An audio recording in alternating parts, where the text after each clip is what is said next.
아멘. 오늘 우리 장미 집회도 여전히 녹음으로서 진행을 하겠습니다. 먼저는 예레미야의 결정에 오늘 메시지 8번을 요약을 하겠습니다. 메시지 8번의 제목은 예레미야에 나타나 있는 하나님의 경륜과 그분의 분배입니다. 이 말씀에 이러한 말씀은 예레미야 17장에 있는 말씀을 가지고 이 결정을 다루었습니다. 이 예레미야의 17장에 이 개요 전체는 로마 숫자 세 항목으로 되어 있는데 첫 번째 항목과 두 번째 항목은 예레미야의 말씀 구절이죠. 그 다음에 세 번째 항목은 바로 예레미야는 성경 전체의 요약이라는 것입니다. 그러므로 오늘 이 예레미야에 나타난 하나님의 경륜, 그분의 분배에 관하여 특별히 첫 번째 항목은 예레미야 17장 7절에서 8절입니다. 우리가 로마 1번이죠. 여러분들의 교요를 가지고 있으면 함께 선포하겠습니다. 예레미야 17장 7절과 8절은 여호와를 신뢰하는 사람, 자신의 신뢰가 여호와인 사람은 복이 있다. 그는 물가에 옮겨진 심겨진 나무 같아서 그 뿌리를 시냇가로 뻗어 더위가 와도 두려워하지 않으며 그 잎이 항상 무성하여 가뭄 해도 염려하지 않고 열매 맺기를 그치지 않으리라 라고 말한다. 예레미야 17장 5절에서 8절에 있는 말씀을 보면 두 가지를 다루고 있습니다. 첫 번째는 사람을 신뢰하는 것에 대한 저주, 두 번째는 여호와를 신뢰하는 것이 주는 축복. 그러므로 이번에 이 첫 번째 항목이 바로 여호와를 신뢰하는 것에 주는 축복에 대하여 7절과 8절을 다루고 있습니다. 이러한 7절과 8절에서 우리가 정말 많이 아는 구절이죠. 우리가 기독교 안에서도 이 구절을 아마 많이 사랑했던 구절들입니다. 여기에 이 말씀을 보면 여기에 두 가지의 이러한 다른 방식으로 전개되어 있습니다. 특별히 천연적인 이해에 따라서 물질적인 방면, 물질적인 축복을 보는 방면에 있죠. 오늘날 많은 그리스도인들이 이 구절을 읽을 때에 이러한 천연적인 이해에 따라서 그들은 물질적인 축복을 받기를 사모합니다. 그러나 오늘 하나님의 경륜 안에서 삐차 안에서 바라볼 때에 이것은 바로 물질적인 축복이 아니라 이 절은 사실상 하나님의 분배가 수행되는 하나님의 경륜을 가리키고 있습니다.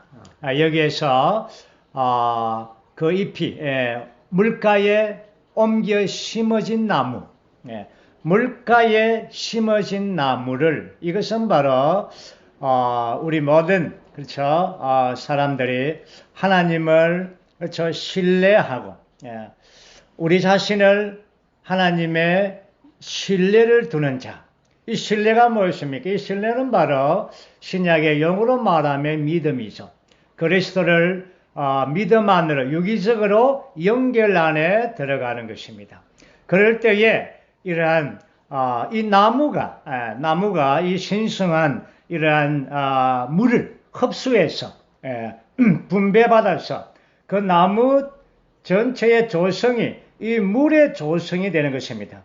그러므로 오늘 예레미야 2장에서 우리가 본 것처럼 생수의 근원이신 하나님을 그 하나님을 이제 이 나무 안으로 인생의 나무 안으로 계속해서 이렇게 스며들어올 때에 존재 안에 이렇게 분배되어질 때 우리는 이러한 놀라운 물가에 옮겨진 이 심겨진 나무가 되는 것입니다. 그럴 때에 이 나무의 특징은 두 가지입니다.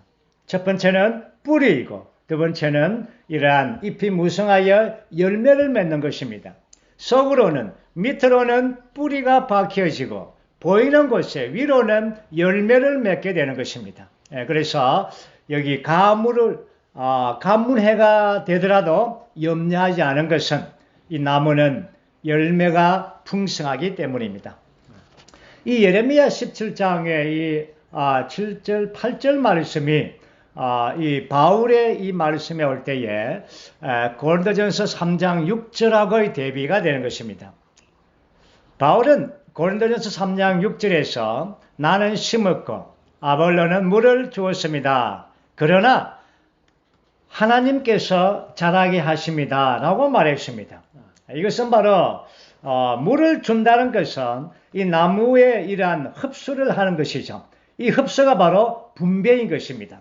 오늘날 우리가 집회로 모일 때마다 또 우리가 아침마다 주님 앞에 나올 때마다 우리는 물이신 주님께서 우리 안에서 흡수되고 있는 것을 체험할 수가 있습니다. 우리가 집회로 모여서 함께 기도하고 신은하고 교통할 때에 지체들 안에서 지체들이 지체들 안으로 물을 분배하는 것이죠. 그러므로 그렇게 해서 우리는 생명 안에서 자라가는 것입니다. 오늘 이 나무가 어떻게 자랍니까? 하나님의 농장 안에서 심겨져서 이러한 물의 공급을 통하여 자라는 것입니다. 이러한 생명의 성장은 결국 골로새서 2장 19절에서 말씀하시는 것처럼 하나님께서 자라심으로 자라는 것입니다. 그 물이신 하나님께서 우리 안에서 스며들고 자라심으로 우리가 자라는 것입니다.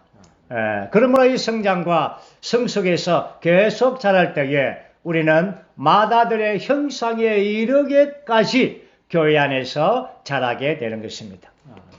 그런데 만약에 우리가 생명의 성장이 부족하다면 우리가 믿는 이들은 그리스도의 생활이 엉망이 될 것입니다. 그가 믿는 이인지 아닌지 분별이 안 될 것입니다. 또한 교회 생활 안에서 많이 손상을 입게 될 것입니다. 다른 사람들에게도 손상을 주게 되는 것입니다. 또한 몸의 생활은 파괴될 것입니다. 그러므로 우리는 교회인 좋은 땅에서 우리가 뿌리를 내리고 또한 자라고 성장해서 우리가 열매를 맺고 결국 우리는 교회 안에서 이러한 생명을 분배하는 자가 되기를 원합니다. 특별히 여기 이 말씀에서 에드마크 형제님께서 아주 강조한 것이 바로 이 건축, 이 자랑, 이 성장이 이러한 나무로 비유될 때에 밑으로 뿌리를 내리고 위로 열매를 맺는 것입니다. 이것은 바로 밑에 뿌리를 내린다는 것은 감추인 생활을 강조한 것입니다. 감추인 시간. 주님과의 우리와의 이 관계가 정말 개인적으로 정말 달콤하게 감추인 이러한 생활을 갖는 것입니다. 감추인 시간이 많을수록 좋습니다. 그리고는 이제 목양의 생활을 통하여 열매로 나타나는 것입니다. 그러므로 개인적으로 정말 골방에서 특별히 마태복음 5장에서 7장 왕국 헌법의 실제를 말씀하실 때에 이러한 기도할 때, 구제할 때, 금식할 때 골방에서 엄밀하게 이러한 것을 하라고 말씀합니다. 이것은 바로 뿌리가 우리의 이 나무에 믿는 이의 이 뿌리가 견고하게 내려서 열매를 맺기 위한 기초이죠. 강력한 이러한 기반이 되는 것입니다. 주 예수님께서도 이 땅에 계셨을 때에 개인적인 시간을 아주 귀하게 여기십니다. 우리가 알듯이 오병이어의 놀라운 그 기적을 행한 이후에 주님께서는 제자들을 보내시고 홀로 산 위에서 한적하게 아버지와의 교통을 가진 것입니다. 우리는 이러한 교통의 실행을 갖기를 원합니다. 이것이 뭡니까? 아침에 우리가 일어나서 정말 이렇게 주님과의 이 개인적이고 엄밀한 뿌리를 내리는 시간을 가져야만이 우리가 하루의 일상의 생활에서 이러한 열매와 또한 잎이 풍성하게 자라나게 되는 것입니다. 거기 또 행정께서 말씀할 때에 조지 물러에 대한 이야기를 했습니다. 저지 뮬러 형제님이 93세에 이 장수의 비결을 물어보았죠. 그럴 때에 형제님께서 하시는 말씀은 바로 아침 부흥이라고 했습니다. 아침에 좋은 시간대에 주님과의 깊은 시간을 가지는 것.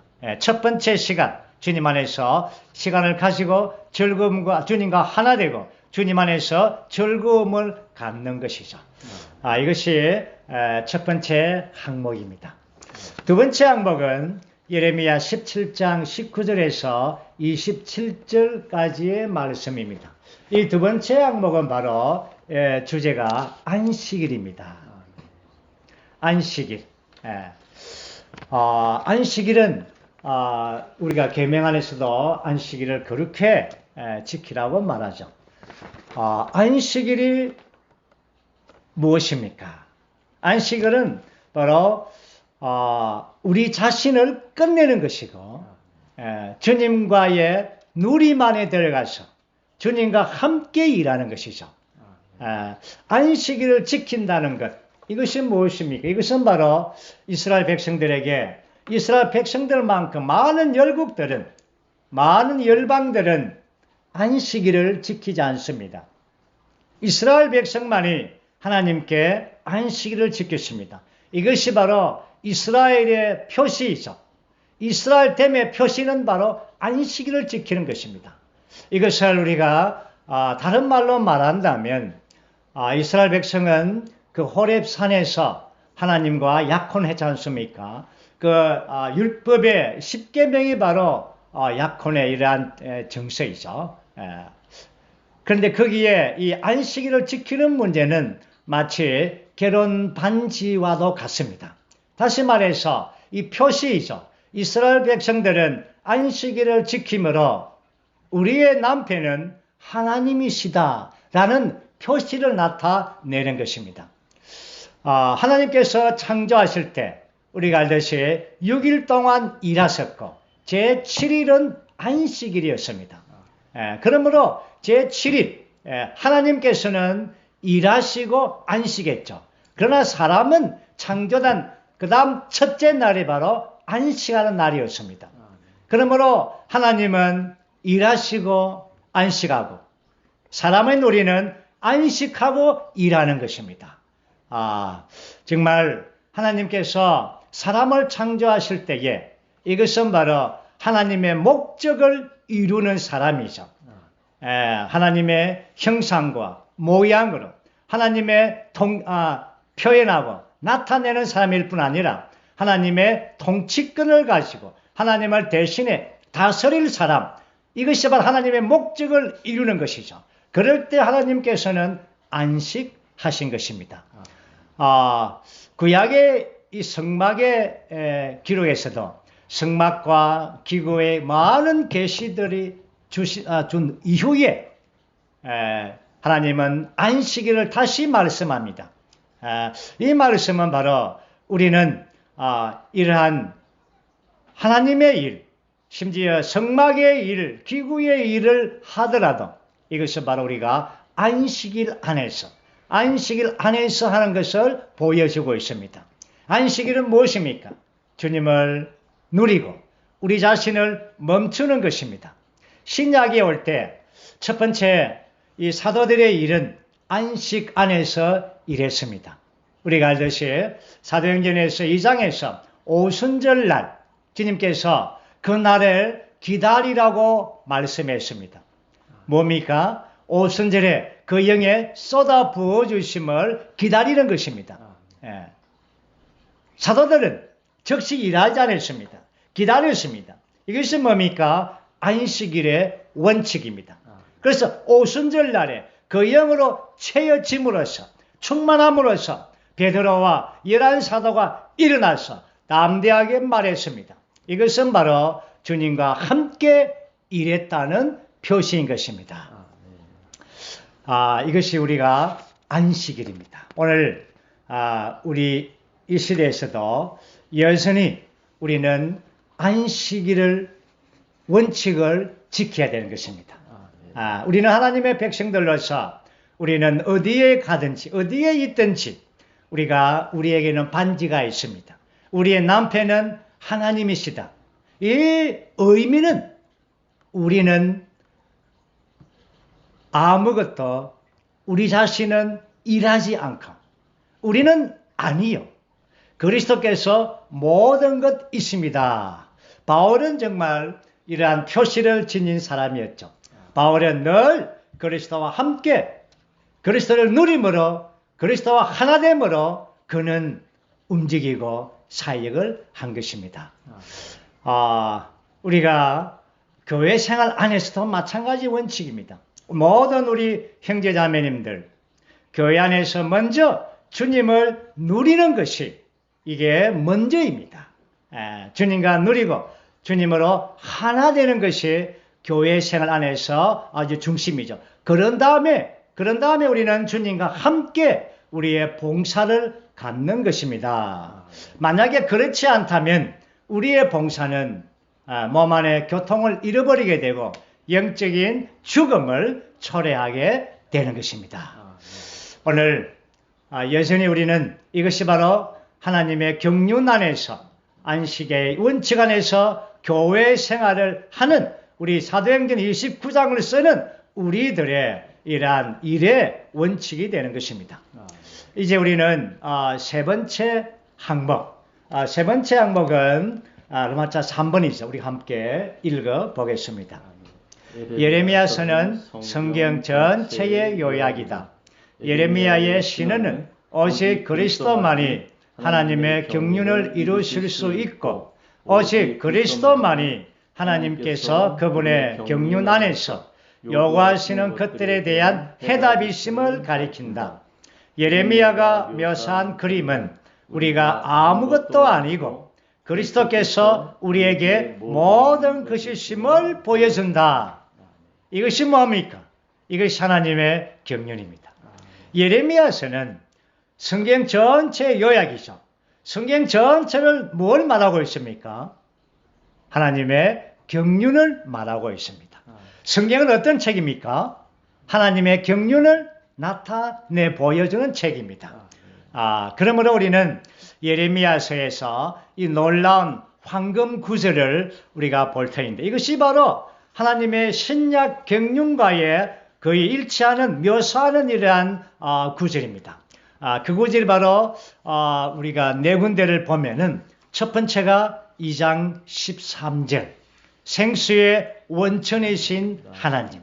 이것이 바로 그분의 생수의 원천으로서 우리 자신 안으로 사람들 안으로 그분의 생수를 분배한다는 하나님의 경륜의 강력한 이러한 원칙을 보여주는 것입니다. 두 번째 구절은 23장 5절 6절이죠. 그게 바로 그때에 내가 다윗에게 의로운 한 순을 일으키리니 그 순이 바로 인성 안에서 오신 바로 그리스도이죠. 그가 그날에 유다가 구원을 받고 이스라엘이 안전하게 거주하면 그가 여호와 우리의 의라 불리리니 이것이 그의 이름이라고 말합니다. 그러므로 23장에서 이 두 번째 황금 구절은 바로 그리스도께서 이 땅에 오셔서 우리에게 이 구속을 이루시고 우리의 의가 되신다는 것입니다. 이것이 하나님의 경륜 안에서 하나님의 경륜의 놀라운 기초와 기반이 되는 것입니다. 법리적인 구속을 이루신 것이죠. 그리고는 세 번째 이제 놀라운 항목은 바로 15장 16절입니다. 우리가 지난번에 많이 다루었습니다. 주님의 말씀을 발견하고 제가 그것을 먹었더니 주님의 말씀이 제 마음의 즐거움과 기쁨이 되었습니다. 여기에서 주님의 말씀은 우리가 하나님의 체형과 하나님의 이러한 체형이신 그리스도의 체형입니다. 하나님과 생명과 그리스도의 체형이신 하나님의 말씀을 우리가 먹을 때에 우리는 생명과 그 영을 우리가 먹는 것입니다. 이것이 뭡니까? 그분의 분배하심이죠. 하나님의 경륜은 그분의 분배하심은 그분 자신이 삼일성 안에서 그분은 아들을 통과하셔서 그 영으로 완결되셔서 우리 안으로 아버지와 함께 아들과 함께 그 영으로 우리 안에 분배하는 것입니다. 어떻게 분배합니까? 예레미야 15장에서 우리의 음식으로 생명의 말씀이 우리의 음식으로 분배하는 것입니다. 이럴 때에 우리는 우리 안에서 삼일 하나님의 분배하심을 받는 것입니다. 이제 다섯 번째의 황금 구절은 예레미야 전체에서 최고의 구절입니다. 그것이 뭡니까? 예레미야 31장. 다 잘 알죠? 31장 31절에서 34절 말씀이죠. 그것은 바로 새 언약의 축복입니다. 새 언약의 모든 축복들. 이 축복이 무엇입니까? 새 언약의 축복은 바로 네 가지를 다루고 있지 않습니까? 우리가 봤듯이 첫 번째는 새 언약의 법입니다. 주님은 내 법을 그들 속에 두고 그들의 마음에 기록할 것이고, 두 번째는 이러한 새 언약의 이러한 특권이죠. 특권이 무엇입니까? 바로 하나님은 그들의 하나님이 되고 그들은 하나님의 백성이 되는, 이 말은 바로 하나님께서 우리의 기업이 되는 특권인 것입니다. 세 번째는 이제 새 언약의 기능이죠. 그 기능은 무엇입니까? 다른 사람들이 하나님을 알도록 가르치는 것이 아니라 더 이상 이런 것이 없고 뭐라 했습니까? 여기에 새 언약의 법이 그들 모두를 나를 알게 만드는 것입니다. 그들을 가르치는 것이죠. 새 언약의 법의 기능입니다. 우리 안에서 역사에서 우리가 하나님을 알게 하는 것입니다. 마지막 네 번째 항목이 바로 죄악들을 용서하는 것이죠. 용서할 뿐 아니라 더 이상 그들의 죄악을 기억지 않으신다는 것입니다. 이것이 이 다섯 구절이 예레미야에서 나오는 황금 구절, 이 구절이 바로 하나님의 경륜에 관한 그분의 분배하심에 이렇게 나타내죠. 그러므로 예레미야는 성경 전체의 요약입니다. 이것이 그렇죠? 신약의 맛을 많이 지니고 있는 것입니다. 그리고 우리는 이제 좀 더 이 새 언약에 관해서 계속해서 교회에서는 새 언약을 많이 다루고 있습니다.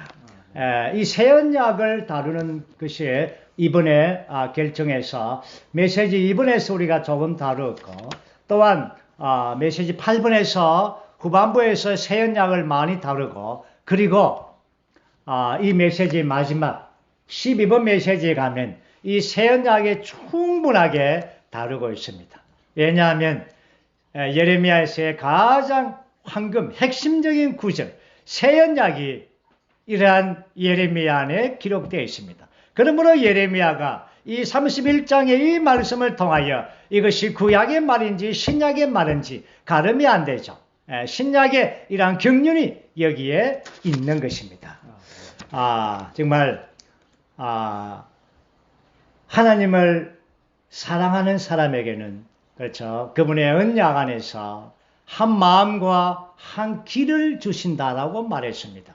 우리가 이러한 새 언약의 말씀이 오기 전에 32장에서 한 마음과 한 길을 말하고 있습니다.